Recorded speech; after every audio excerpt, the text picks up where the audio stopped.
L'éditorial du Figaro. Impôts, retraite, la France n'est pas une île par Gaëtan de Capelle. Lorsqu'ils regardent la France, les étrangers se frottent les yeux, ils ne reconnaissent plus ce pays jadis si prospère, si rayonnant, si puissant, qui leur offre le spectacle de son propre déclassement. Les subtilités de notre constitution et le jeu illisible des partis leur échappent, comme ils échappent chez nous au commun des mortels.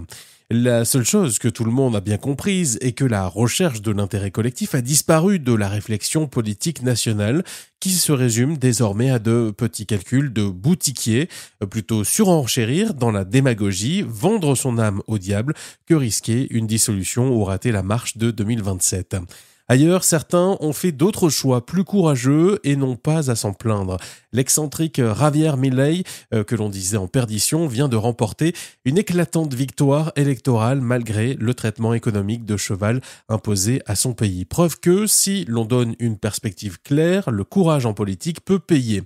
La France, dira-t-on, n'est pas l'Argentine et supporterait mal la méthode de la tronçonneuse. Soit.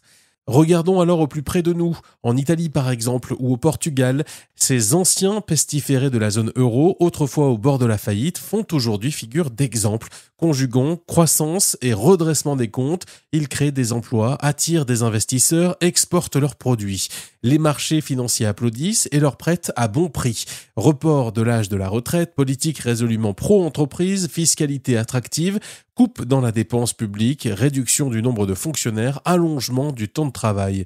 Pour obtenir ces brillants résultats, ils ont fait l'exact inverse de ce à quoi nous assistons chez nous. Pour notre malheur, notre classe politique pense que la France est une île à l'abri des contingences matérielles. Elle imagine possible de continuer à dépenser sans compter, de partir à la retraite 5 ans plus tôt que les autres et de combler les déficits en tabassant d'impôts, ce qui crée la richesse du pays.